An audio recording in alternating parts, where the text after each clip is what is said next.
السلام علیکم. پروگرام لکھاری کے ساتھ میں ہوں سہیل تاج. آج ہمارے ساتھ موجود ہیں طارق محمود انجینئر صاحب.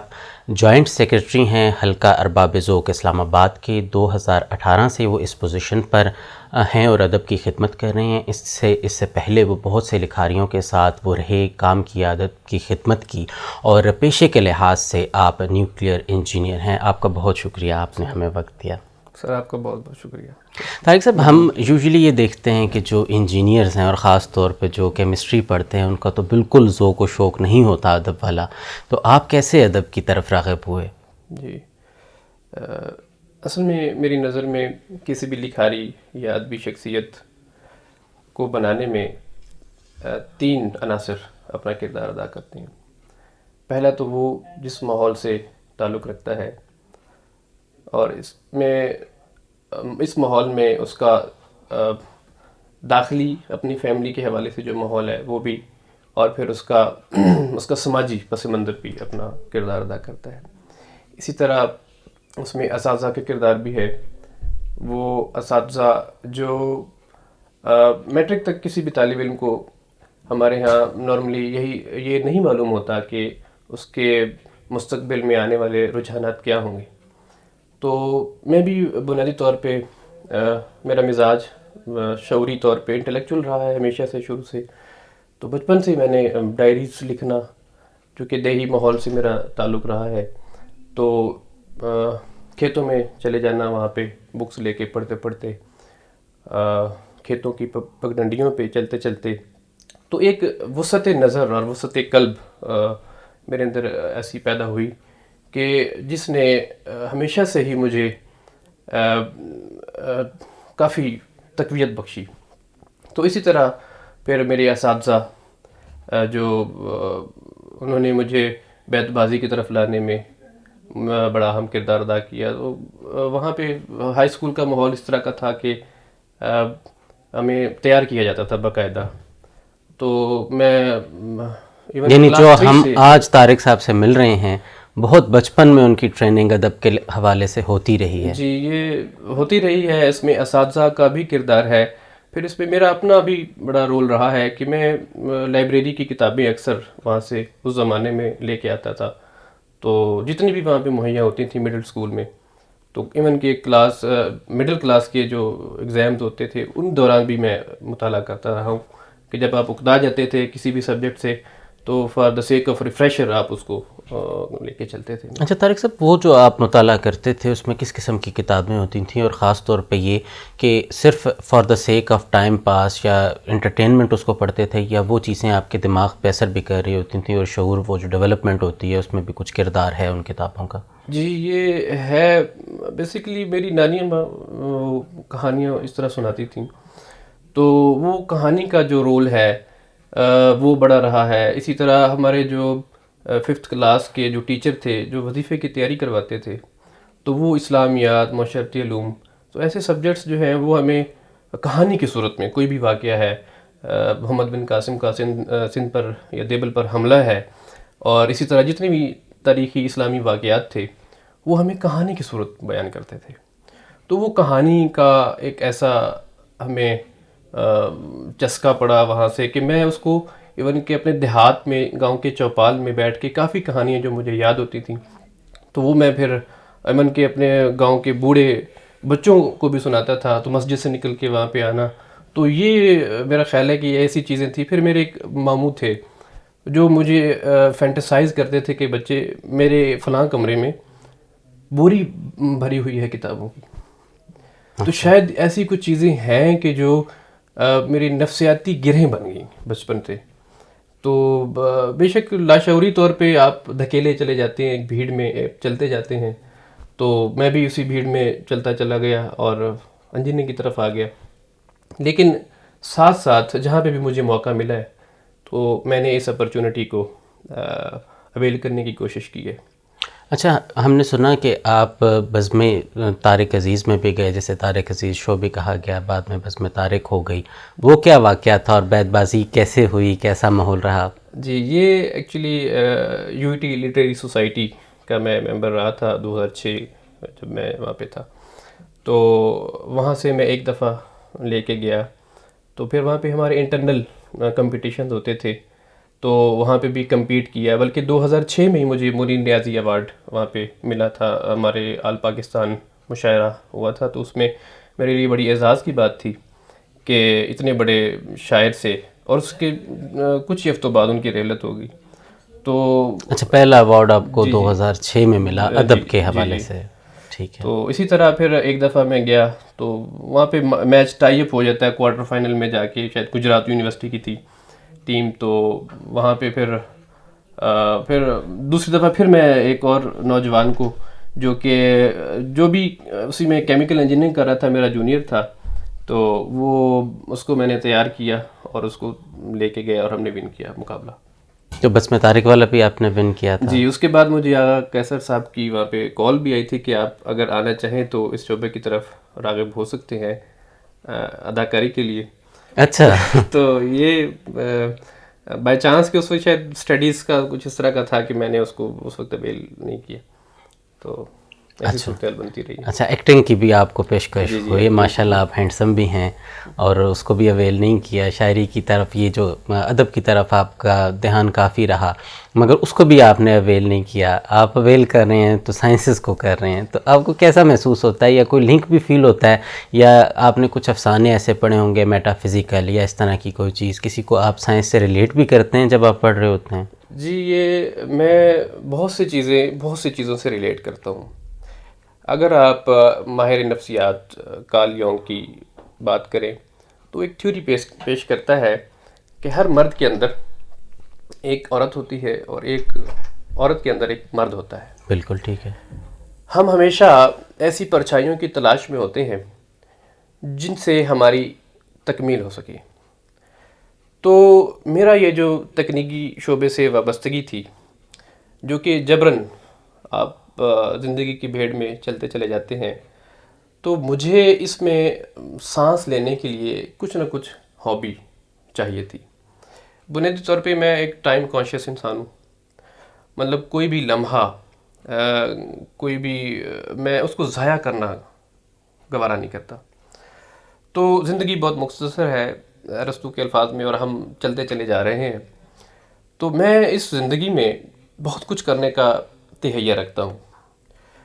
تو اسی مثال کے طور پہ اس میں اب دیکھیں، پرسنالٹی کو اگر میں ڈیفائن کروں تو زندگی میں کچھ لوگ جنرلسٹ ہوتے ہیں اور کچھ لوگ ہوتے ہیں جو اسپیشلسٹ ہوتے ہیں، اسپیشلائزیشن کی طرف اپنی فیلڈ کو محدود کر لیتے ہیں.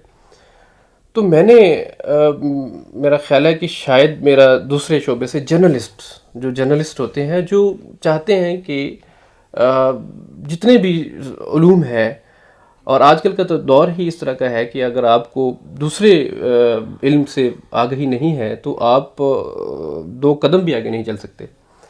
تو شاید یہ بھی رویہ ایک رہا ہے کہ میں دونوں شعبوں کو ساتھ ساتھ لے کے چلا ہوں. میں نے کبھی بھی زندگی کو ایک زاویے سے دیکھنے کی کوشش نہیں کی. تو اس وجہ سے میں نے ان چیزوں کو مزید کھنگالا اور ایک کیتھارسس کی جو صورتحال اپنے لیے پیدا کی.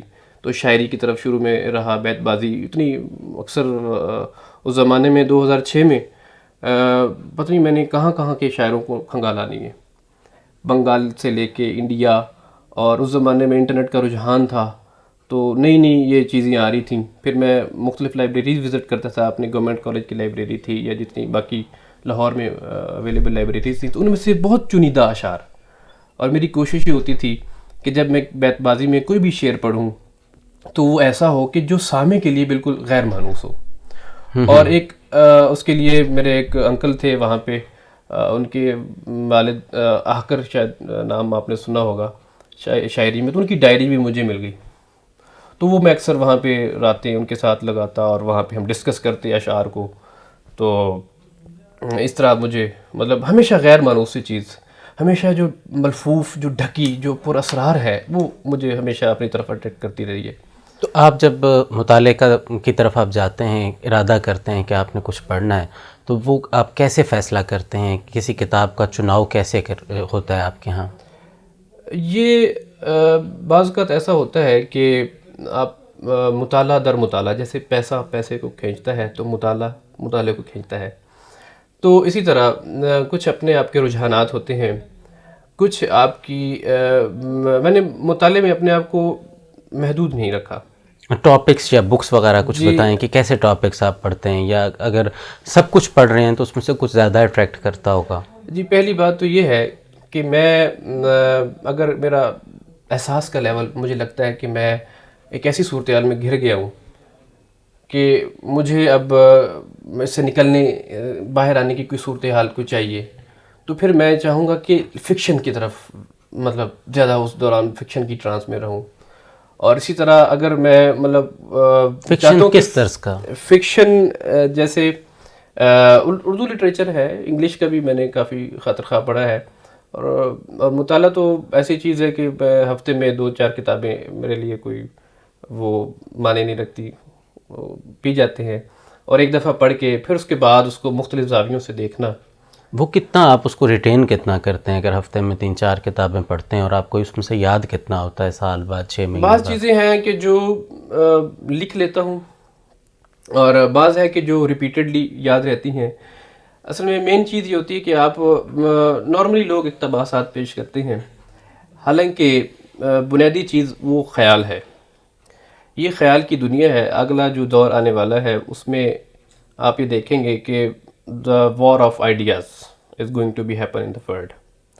The nations who will have control over the ideas, to generate ideas and to discover the ideas that are hidden in the pages of history. If any nation would discover, would be able to discover this treasure, will be the leading nation of the world. تو میرا ایک نظریہ ہے کہ leaders, to create leaders we need readers. Readership جب تک نہیں ہوگی تو کوئی بھی ہمارے ایک فلسفے کے استاد تھے ڈاکٹر عبداللہ، سید عبداللہ، ان کی ایک بیٹی ہیں، افسانہ نگار ہیں.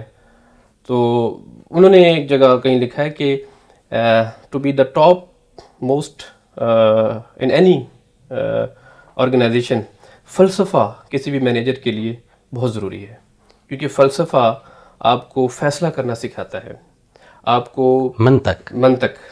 تو وہ کسی بھی سچ تک پہنچنے کے لیے جب تک آپ کے پاس منطق نہیں ہوگی اس وقت تک آپ ہو سکتا ہے فار دا ٹائم بینگ آپ رانگ ڈیسیجن کی ظاہر ہے آپ کو میٹا فزکس سے ریزن کرنے آتی ہے، لاجک آپ کو ملتی ہے. پڑھا، میں نے نفسیات پڑھی، میں نے بایولوجی، جب میں وہاں پہ گورنمنٹ وہاں پہ یو ٹی میں تھا تو میں بایولوجی پڑھ کے میں نے ٹیوشن ہی پڑھائی. تو میں نے ایک سیلف میڈ کہہ لیں ایک ہے، جتنے بھی میرا یہ تعلیمی کیریئر ہے وہ سیلف ہے، مطلب اس طرح کی چیزیں وظیفے سے اور اس طرح کی. تو وہ پھر یہ ساری چیزیں میری بن گئی کہ میں نے کوئی بھی ایسپیکٹ رہنے نہیں دیا کہ اس میں رہ جائے، کمی رہ جائے. اچھا، آپ سے اگر کوئی ملتا ہے، آپ کو دیکھتا ہے، تو آپ کے چہرے پہ کوئی تاثرات نہیں ہوتے؟ آپ کو دیکھ کر کوئی یہ نہیں بتا سکتا کہ آپ کیا سوچ رہے ہیں یا کس کیفیت میں ہیں؟ تو یہ بلینکنس ہے، اطمینان ہے، کیا ہے؟ دیکھیں، بنیادی طور پہ جو فرسٹ امپریشن ہے، ہر دوست نہیں، ہر ہاتھ ملانے والا دوست نہیں ہوتا. جیسے وہ ایک شعر بھی ہے، اس کا مصرع غالباً میں کر رہا ہوں، تو اس میں ریئیکشن اینڈ رسپانس، میں شاید ایک بعض کا آپ اس میں ٹرانس میں ہوتے ہیں تو آپ اس کو فوری ریئیکٹ نہیں کر سکتے یا کرنا نہیں چاہتے. تو اکثر آپ ٹرانس میں ہوتے ہیں. تو نارملی نہیں پتہ ہوتا، ایک تخلیق کار کو نارملی نہیں پتہ ہوتا. میں چیزیں لینے جاتا ہوں بازار سے گھر کی، تو کوئی نہ کوئی چیز مس کر جاتا ہوں، اور بار بار اپنے آپ کو کرتا ہوں کہ لکھ کے لے کے جاؤں گا. بعض اوقات لکھی ہوئی چیز بھی پرچی پہ کہتا ہوں مجھے یاد ہے، تو میں وہ اس میں سے بھی کوئی نہ کوئی چیز کم ہوتی ہے. تو یہ ایک تخلیق کار کا المیہ. حالانکہ میری یادداشت الحمدللہ اتنی زبردست رہی ہے، اور بیت بازی کے حوالے سے اتنے اشعاریات تھے. تو اب وہ کیفیت شاید جب آپ اتنے آپ کو پھیلا لیں، اپنے آپ کو محدود نہ رکھیں. یونیورس از سو بیوٹیفل کہ ہم اپنے آپ کو محدود کر کے نہیں رکھ سکتے. اچھا، ہم آپ سے پوچھیں گے کہ آپ سید حامد سراج کو اپنا مرشد کہتے ہیں، اس کی کیا وجہ ہے، مگر ایک بریک کے بعد.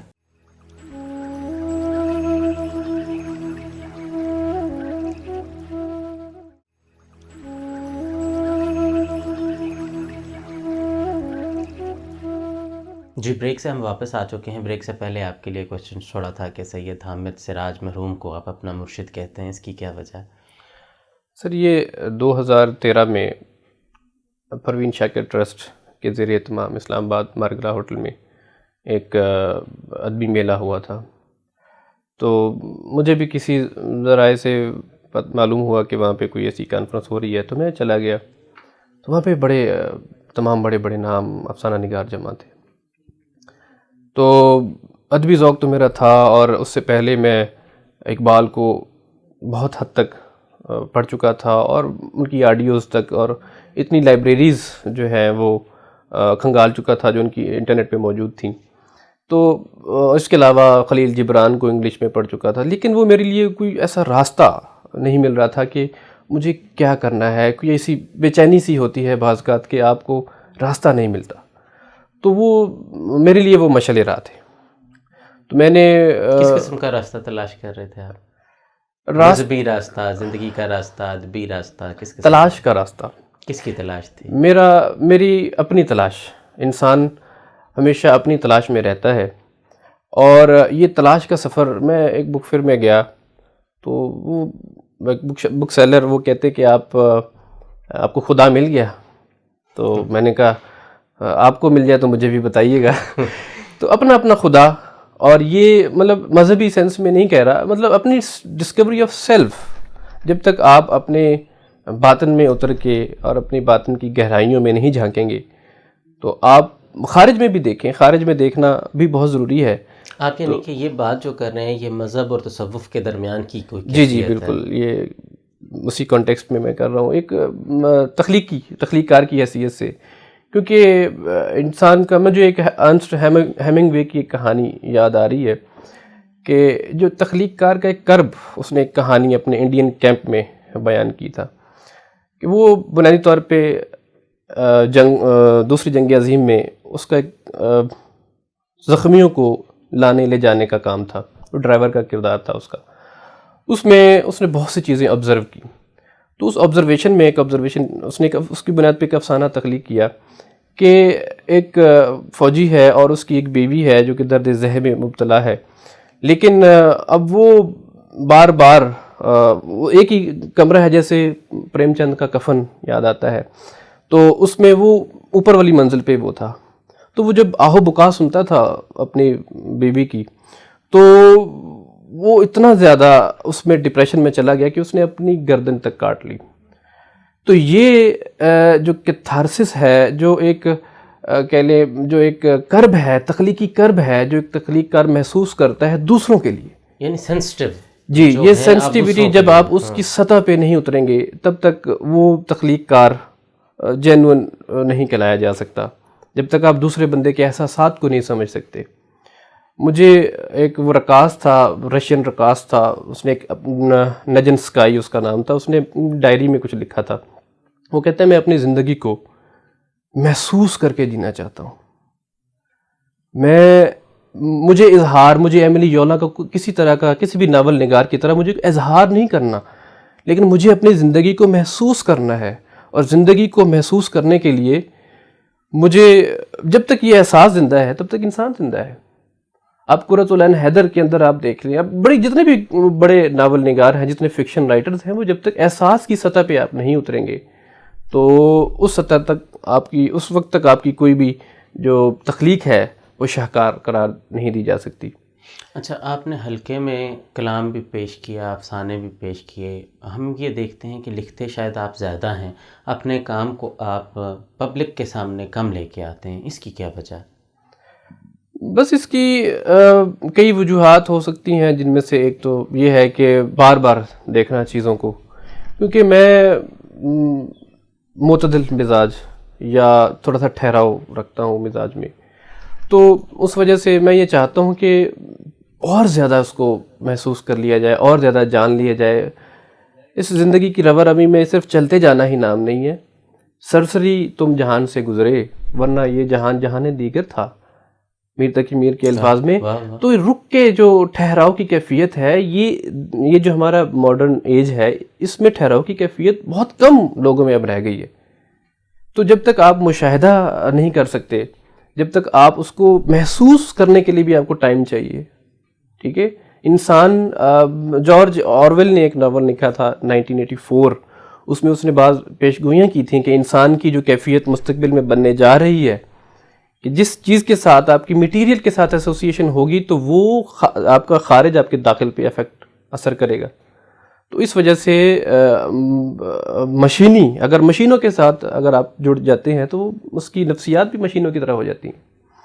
تو یہ جو آٹومیشن اور مشیننگ کا جو دور ہے تو اس میں سے نکلنے کے لیے ایک فرد کو چاہیے کہ وہ زندگی میں ادب کا پہلو لازمی لے کر آئے. اچھا، ایک کنٹراسٹ مجھے یہاں نظر آتا ہے کہ آپ کو بہت سے لطیفے بھی یاد ہوا کرتے تھے، مگر آپ نے کرب کو اپنے لیے مختص کر لیا. ایسا کیوں ہے؟ مطلب وہ ریجوائس ایک ہوتا ہے یا اس کو ایک انجوائے کرنا ہوتا ہے. نیچر میں بہت سی اچھی چیزیں بھی ہوتی ہیں، مگر مجھے کہیں حد تک یہ لگتا ہے کہ آپ جو سماج میں جو تکلیفیں ہیں اس کو آپ محسوس کرنا چاہتے ہیں. کہیں آپ کے اندر کوئی بدھا تو نہیں سمایا ہوا؟ یہ بدھا تو ہر دور میں کسی نہ کسی تخلیق کار میں کسی نہ کسی شکل میں موجود ہوتا ہی ہے. بدھا تو اس وجہ سے میرے اندر خارجی طور پہ میں یہ چاہتا ہوں کہ میں دوسروں کے چہروں پہ مسکراہٹیں دیکھوں. جہاں پہ بھی میں اپنے دوستوں میں، دفتر میں، فیملی میں چھوٹے موٹے چٹکلے کچھ نہ کچھ ایسا چلتا رہتا ہے تاکہ لوگوں کو یہ جو بیچارے اتنے ڈپریشن کا ماحول ہے اور لوگ طرح طرح کی الجھنوں میں گرفتار ہوتے ہیں تو ان کو کچھ نہ کچھ نکالنا چاہیے. لیکن اپنے لیے جو میں نے سامان سنبھال رکھا ہے وہ سنجیدگی کا اور کرب کا. پتہ نہیں یہ چیزیں آ جاتی ہیں آپ لاشعوری طور پہ بھی نہ چاہتے ہوئے بھی. بے شک جو سینسٹیو انسان ہے اس کے لیے یہ ناگزیر ہے. جیسے قرۃ العین حیدر یا بیدی نے جس طرح عورت کے کرب کو بیان کیا ہے تو یہ کرب جو ہے یہ جو بندہ محسوس کرتا ہے، جو اس کی گہرائی تک پہنچ جاتا ہے، اس کے لیے یہ ناگزیر ہو جاتا ہے کہ وہ اس کرب سے گزرے. تو یہ اس کے بغیر چارہ نہیں ہے. تو میرے لیے یہ ہے کہ دوسروں کے لیے تو میں یہ چاہتا ہوں کہ کہہ کے بکھیروں یہ جس کے کہہ کہے تم سن رہے ہو کسی صدمے سے پاگل ہو گیا ہے. تو بس یہی صورتحال ہے. تو یہ بھی کہہ سکتے ہیں کہ آپ کی شخصیت میں ایک تضاد ہے، جو دوسروں کے لیے خوشی تو دیکھنا چاہتا ہے مگر ان کے غموں کو سمیٹے جا رہا ہے، اپنے دامن میں اس نے محفوظ کیے ہوئے ہیں اور اس کو دیکھنا چاہتا ہے کہ اگر اس نے فیل کیا تو وہ کیسا فیل کر رہا ہوگا، اس کے غم کیسے ہوں گے. جی یہ بہت ضروری ہے کیونکہ کہہ کے بکھیرنے والے تو خوش بھی ہے. کوئی ایسا ایک شعر تھا بیت بازی کا، بڑا عرصہ ہوا تو اسی مقام پہ مجھے دیکھ کر کل تنہا بہت اداس ہوئے پھول بیچنے والے. تو یہ ایسے اشعار تھے جو کہ ہم نے بیت بازی میں پڑھے. چارلی چپلن کے بارے میں شاید کہا جاتا ہے کہ I like to walk in the rain because no one can see my tears in that. Yes, تو شاید ایسی بات آپ کے بارے میں بھی ہے. جی، ایون کہ منشا یاز صاحب میرے بڑے استاد افسانہ نگار جن کو میں فالو کرنا چاہتا ہوں، اور وہ بھی اسی طرح ان کا بھی مزاج ہوتا ہے کہ یہ ہونا چاہیے. ادروائز اس کے بغیر جب آپ مجلس میں ہو یا دوستوں کی تو کیتھارسس کی صورتحال کرنی چاہیے ہر سطح پہ. لیکن جب آپ اپنے ساتھ آئسولیشن میں تنہائی میں ہو تو اس وقت کہا تو صرف باہر نہیں محاذ کھلا، میرے اندر بھی جنگ جاری ہے. تو وہ جنگ جاری رہتی ہے انسان کے اندر. تو اس وقت آپ کیا کہا کر سکیں گے؟ تو یہ کہا دوسرے سے وابستہ ہے. جو میں دیکھنا چاہتا ہوں، جو میں اپنے اس کرب کے ذریعے سے بھی دوسروں میں دیکھنا چاہتا ہوں. اچھا طارق صاحب، ایک بات اور بتائیں کہ یہ جو رائٹرز ہیں یہ مسلسل کیتھارسس بھی کر رہے ہیں، کرب کو بھی محسوس کر رہے ہیں. کیا یہ رائٹنگز جس میں مسلسل دکھ کا اظہار ہے، جنس کا اظہار ہے، تکلیف کا اظہار ہے، کیا یہ دنیا کو ایک بیٹر ورلڈ کی طرف لے کے جا سکتا ہے؟ بیٹر ورلڈ جیسے آپ نے کہا نا کہ آئیڈیاز کی وار ہوگی، آپ خود دنیا کو اچھا دیکھنا چاہتے ہیں، لوگوں کو خوش دیکھنا چاہتے ہیں، تو ہر بندہ اظہار تو غم کا ہی کر رہا ہے، تو وہ لوگ خوشی کیسے حاصل کریں؟ آپ تو چاہتے ہیں کہ سب لوگ آپ جیسے باشعور ہو جائیں اور سب دکھی ہو جائیں، پھر آپ یہ بھی چاہتے ہیں کہ وہ خوش بھی رہیں. دیکھیں رائٹرز نو ڈاؤٹ کہ وہ ایک فرد کو ہر طرح کی تکلیف و آزار سے نکالنا چاہتا ہے. اس کی یہ خواہش ہے کہ دنیا جو ہے وہ ایک جنت ہو. لیکن بہت مشکل ہے جب چیزیں سسٹمائز ہو جائیں، جب چیزیں کنٹرولڈ ہو جائیں، تو اس میں ایک فرد تو ایک فرد سے لمحاتی خوشی حاصل کر سکتا ہے، لیکن بہت مشکل ہے اس کے لیے. نارملی ہر طرف دیکھیں، یہ جو تھرڈ ورلڈ پسماندہ جتنے بھی کنٹریز ہیں، یہ ان کے مقدر میں شاید لکھ دیا گیا ہے جب تک ہم چیزوں کو اپنی اصلی شکل میں نہیں دیکھیں گے اس وقت تک. جیسے میں کہیں پڑھ رہا تھا، اب شاید نام تو یاد نہیں آ رہا، اس نے بڑے متضاد انداز میں دیکھا ہے. اس نے کہا ہے کہ امن جنگ ہے. تھامس مان نے شاید یہ کہا تھا کہ انسان بنیادی طور پہ خود غرض ہے. تو جب یہ خود غرضی پہ مبنی ایک سماج ہوگا تو اس سماج میں بہت زیادہ جب چیزیں خود غرضانہ، تو بے لوثیت کہاں سے آئے گی؟ تو ایک تخلیق کار کے پاس تو ایک بے لوثیت ہی ہے، ایک محبت ہے، ایک درد ہے جو دوسرے کے ساتھ وہ تقسیم کر سکتا ہے، یہ کسی کے ساتھ شیئر کر سکتا ہے. تو وہ اس وجہ سے یہ بہت مشکل ہے کہ آپ انسان یہ اس کے مقدر میں لکھ دیا گیا ہے. زندگی کا مطلب ہی دکھ ہے. گوتم بدھ نے کہا تھا کہ تمام دکھ ہے، تمام دکھ ہے. تو یہ ناگزیر ہے، اور اسی دکھ میں سے مجھے سچائی، خوشی، اطمینان تلاش کرنا ہے. تو جیسے کہتے ہیں کہ انسان خسارے میں ہے، اگر جی بالکل قرآن میں بھی بات ہے کہ انسان خسارے میں. اچھا، ایک چیز یہ ہے کہ آپ نے کہا کہ جو رائٹر ہے، تخلیق کار ہے، وہ بہتر شعوری سطح پر ہے. آپ رائٹرز کو دیکھیں، ان کے اندر بے پناہ تنظیمیں بنتی چلی جا رہی ہیں اور آپس میں اختلاف کا ایک شدید ماحول ہے. کچھ لوگ ترقی پسند ہیں تو کیا دوسرے ترقی کے مخالف ہیں؟ مخالف تو نہیں ہوں گے. پھر اسی طرح ڈفرینٹ ان کے کوئی رائٹسٹ ہیں، کوئی لیفٹسٹ ہیں، کچھ کیسے. تو یہ جو شعوری سطح پر، بلند سطح پر لوگ ہیں، وہ آپس میں اختلاف اتنا شدید کیوں ہے ان کے اندر؟ دیکھیں بہت سی چیزیں ہیں، لفظوں کے پیچھے مجھے خیال کی تہہ تک پہنچنا ہوتا ہے، پھر اس خیال سے بھی مجھے آگے سچائی تک کا سفر. زندگی میں تمام جو گوناگونیت ہے یا جو رنگا رنگی ہے، وہ اسی اختلاف اور تضاد کی بنیاد پہ ہے. تو اگر رائٹرز ہی اختلاف نہیں کریں گے تو سماج، یہ جو جدلیات ہے زندگی میں، جو ادب میں، یہ اسی وجہ سے ہے، یہ آگے لے کر چلنے کا راستہ ہے.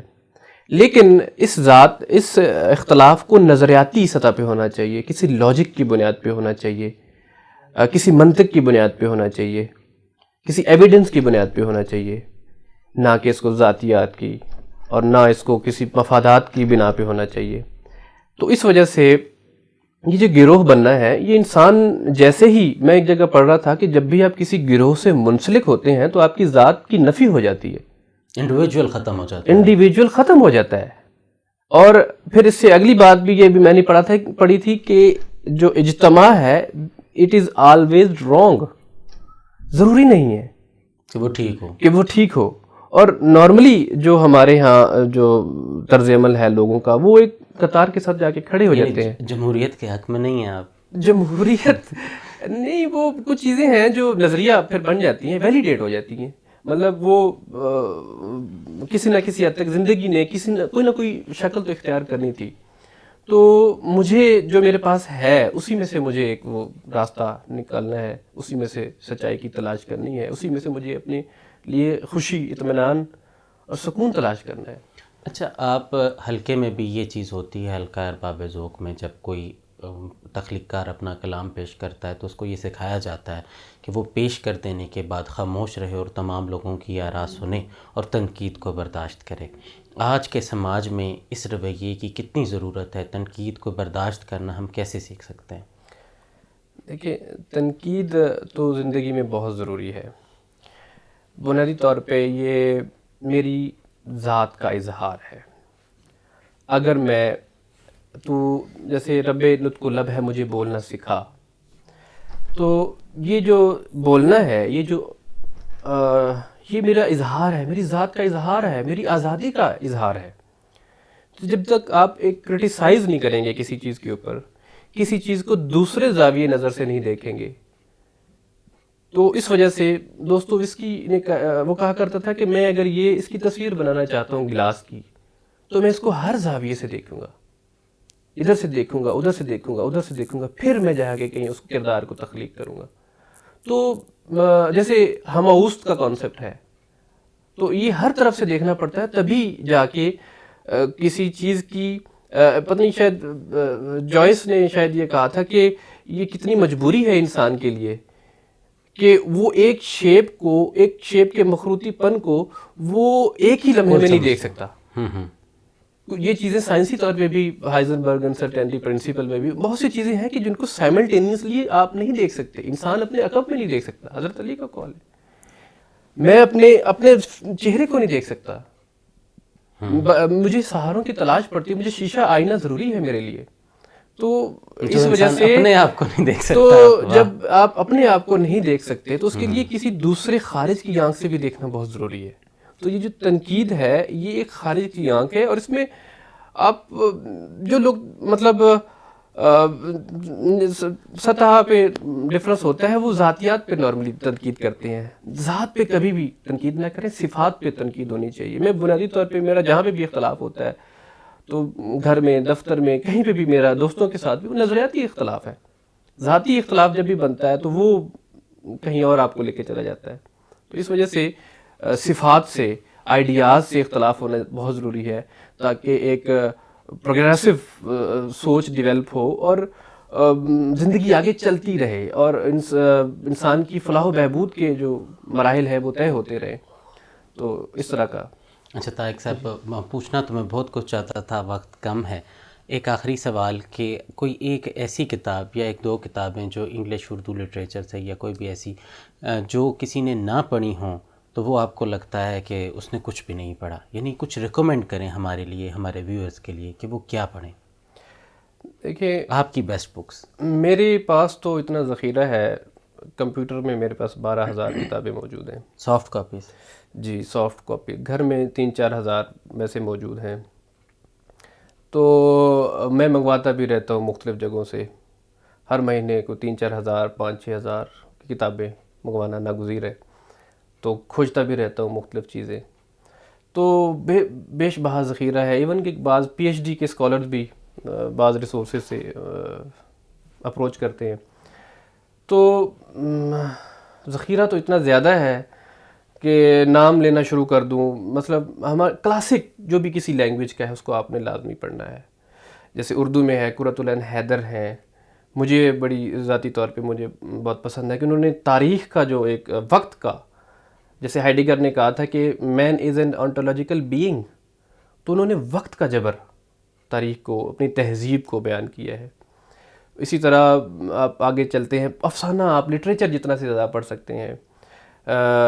پھر آپ بیدی کو آپ لازمی پڑھیں، راجندر سنگھ بیدی. بلونت سنگھ، اگر آپ پنجاب سے بلونگ کرتے ہیں، آپ کا مزاج اس طرح کا، بلونت سنگھ آپ کو بہت زیادہ اٹریکٹ کرے گا. پھر اسی طرح افسانے میں اگر آپ آتے جائیں تو یہ جو 60s کا افسانہ ہے جس میں بلراج کومل ہیں، سریندر پرکاش ہیں، بلراج ورما ہیں، ان کی ایسے ایسے افسانے ہیں. جیسے کنواں ایک افسانہ ہے بلراج کومل کا، اور اسی طرح سریندر پرکاش کا دوسرے آدمی کا ڈرائنگ روم، اور ایسے ایسے افسانے ہیں کہ جو تخلیقی سطح پہ آپ کو بہت افاقیت سے دو چار کر دیتے ہیں. مطلب وہ اس میں ایک، جیسے دوسرے آدمی کا ڈرائنگ روم میں بات کر رہا تھا، تو اس میں وہ ایک، یہ دنیا اسی کے لیے تخلیق کی گئی ہے. اس کا موضوع یہ ہے کہ وہ ایک جگہ گیا ہے اور اس میں ایک لاٹھی ٹکاتا ہوا ایک شخص ہے، ایک کردار ہے. یہ وقت کی علامت ہے. تو ایسی چیزیں، ایسے علامتی افسانے، کیونکہ بودلیئر نے یہ کہا تھا کہ دنیا تو علامتوں کا جنگل ہے، الفاظ اس کا لباس ہے. میں جب بھی کسی چیز کو دیکھتے ہیں تو یہ جتنی بھی علامتیں ہیں، جتنے بھی آرکی ٹائپس ہیں ہمارے ذہن میں موجود ہیں، تو اس وجہ سے ہمیں لٹریچر سے جڑنا پڑے گا. اور یہ جو افسانہ جیسے ابھی میں نے کہا 60s کا افسانہ ہے، پھر آپ پڑھتے چلے جائیں، جتنے بھی کلاسک ہیں ہمارے، منشا یاز صاحب کو آپ لازمی پڑھیں. میرے بہت یہ حمید شاہد صاحب ہمارے ماشاءاللہ بھی ہیں، تو وہ بڑا انہوں نے لکھا. انڈیا سے ہیں اب رحمان عباس ہیں، ابھی خالد جاوید ہیں، آپ ان کی ناولز پڑھیں. موت کی کتاب ان کا، اور وہ اس طرح کا رحمان عباس کا روزن ناول ہے. اسی طرح ابھی ایک غضنفر کا پانی ہے، ندی ہے شموئیل احمد کا. تو یہ آپ اردو کے حوالے سے پڑھ سکتے ہیں، لازمی ہے یہ بہت ضروری ہے. بے تحاشا لٹریچر ہے. اسی طرح آپ رشین لٹریچر آپ لازمی پڑھیں. دوستویسکی ہے، ٹالسٹائی ہے، تورگنیف ہے، نابوکوف ہے، اور گوگول ہے. اور فرینچ میں فرینچ کو بھی وہ تو بہت سپریم ہے. اس میں تو ایسی چیزیں ہیں کہ وہ اوریجن ہے، انہوں نے مسلم سے اڈاپٹ کر کے چیزیں، اور وہ پھر روٹڈ کر کے دوسرے طریقے سے ہمارے پاس آتی ہیں. تو وہاں پہ موپساں ہے. اسی طرح میں ایک نام رہ گیا رشین میں، چیخوف کا افسانہ آپ لازمی پڑھیں. پھر امریکی میں موبی ڈک کے ناول ہے ہرمن میلول کا. اسی طرح بہت سے ناولز ہیں، جیسے جارج آرویل میں نے کہا. اور میرے پاس تو اتنے بے تحاشا کتابیں ہیں کہ اس میں سے ابھی میرے پلان میں بہت سی چیزیں ابھی ہوتی ہیں. تو یعنی آپ کے لیکن پلان ٹائم میں کی ابھی بھی محدودیت بہت کی وجہ کچھ سے، ہے جو ابھی آپ نے کرنا ہے، جی اتنا کچھ بہت کرنے کے کرنا ہے، باوجود. بہت کچھ کرنے کا بہت ارادہ شکریہ طارق صاحب، ہمارا وقت ختم ہو چکا ہے. آج ایسے لگا کہ طارق صاحب سے بات کرتے کرتے کہ ابھی بات شروع ہی ہوئی تھی کہ وقت اختتام پذیر ہو گیا. ایک ماہر نفسیات ہمیں بتایا کرتی تھی کہ جب آپ کسی سے بات کریں اور وہ اپنی شخصیت کے بارے میں آپ اس سے کوئی سوال کریں تو وہ آپ کو آگے سے کوٹیشن میں جواب دے، تو اس کا مطلب یہ ہے کہ وہ اپنے آپ کو کھولنا نہیں چاہتا. طارق صاحب سے جو آج ہماری بات ہوئی اس میں اکثر انہوں نے کوٹیشنز بیان کی. ان سے پوچھا گیا کہ آپ کا کیا خیال ہے، تو انہوں نے بتایا کہ فلاں یہ کہتا ہے، فلاں یہ کہتا ہے. دو کہ یہ بتانا چاہ رہے تھے کہ یہ ان کے خیال سے اختلاف کرتے ہیں. اور جیسا کہ ہم نے پروگرام کے درمیان میں یہ بات کی کہ ہم ان کی شخصیت پہ بات کرنا چاہتے ہیں، انہیں کھولنا چاہتے ہیں، اور اکثر یہ ہوتا ہے کہ ان کے چہرے پہ دیکھ کر یہ محسوس نہیں ہو پاتا کہ یہ کیا سوچ رہے ہیں. تو پروگرام میں کچھ باتیں تو کھل سکیں، مگر کچھ پہ وہ بڑے ہی پراعتماد طریقے سے پردہ ڈال کے. یہ فیصلہ آپ کیجئے گا کہ کتنا ہم انہیں ایکسپلور کر پائے ہیں اور کتنا رہتا ہے. نیکسٹ ٹائم اگر دوبارہ یہ کبھی وقت دیں تو مزید بھی بات ہوگی. سہیل تاج کو اجازت دیجیے، اللہ نے کے بعد.